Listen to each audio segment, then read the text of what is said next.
அஸ்ஸலாமு அலைக்கும். நபிகள் நாயகம் ஸல்லல்லாஹு அலைஹி வஸல்லம் அவர்கள் இஷா தொழுகை முடிந்தவுடன் தேவையற்ற பேச்சுக்களை பேசி நேரத்தை வீணடிப்பதை மிகவும் வெறுத்தார்கள். அல்லாஹ்வின் தூதர் ஸல்லல்லாஹு அலைஹி வஸல்லம் அவர்கள் இஷா தொழுகைக்கு முன் உறங்குவதையும் இஷா தொழுகைக்கு பின் உறங்காமல் பேசிக் கொண்டிருப்பதையும் வெறுப்பவர்களாக இருந்தார்கள்.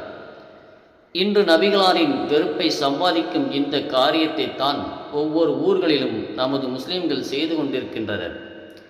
இஷா தொழுகை முடிந்தவுடன் குறுப்பாக சேர்ந்து தேவையற்ற பேச்சுக்களை ஆரம்பிப்பார்கள்.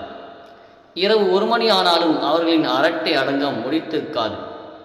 பலரும் சொபு தொழுகையை விடுவதற்கு கோட்டை விடுவதற்கு இதுதான் காரணமாக இருக்கின்றது. மார்க்க விஷயங்களை இஷாவுக்கு பின் தாராளமாக பேசிக்கொள்ளலாம். அதை நபிகளார் ஒருபோதும் தடை செய்ததில்லை. மாறாக இஷாவுக்கு பின் எந்த விதத்திலும் பயனில்லாத பேச்சுக்களை பேசுவதையே நபிகளார் வெறுத்துள்ளார்கள். இதனால் நமக்கு இறைவன் வழங்கிய ஓய்வு நேரத்தை வீணெடுத்த குற்றவாளிகளாய் ஆவோம். எனவே வீணான பேச்சுக்கள் பேசுவதை விட்டும் நம்முடைய நாவை பேணிக்கொள்வோம்.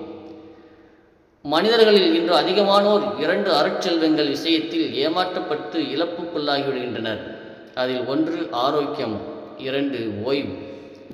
குலைந்து பேசுதல். நபியின் மனைவியரே, நீங்கள் பெண்களில் எவரையும் போன்றோர் அல்ல. நீங்கள் இறைவனுக்கு அஞ்சினால் குலைந்து பேசாதீர்கள். எவனது உள்ளத்தில் நோய் உள்ளதோ அவன் சபலப்படுவான். அழகான கூற்றையே கூறுங்கள். இது நபிகளாரின் மனைவிமார்களை முஹ்மின்களின் அன்னை என்று போற்றத்தக்கவர்களை நோக்கி இறைவன் கூறும் கண்டிப்பான அறிவுரையாகும். அந்நிய ஆண்களிடம் குலைந்து வலிந்து பேசக்கூடாது என்பதே அந்த கண்டிப்பான அறிவுரை. நபிகள் நாயகத்தின் மனைவிமார்களுக்கே இந்த அறிவுரை என்றால் மற்ற முஸ்லிமான பெண்கள் இது விஷயத்தில் எவ்வளவு கண்டிப்புடன் நடந்து கொள்ள வேண்டும் என்பதை இலகுவாக அறிந்து கொள்ளலாம். ஆனால் நடைமுறையில் பட்டவர்த்தனமாக இந்த அறிவுரை மீறப்படுவதை காணலாம்.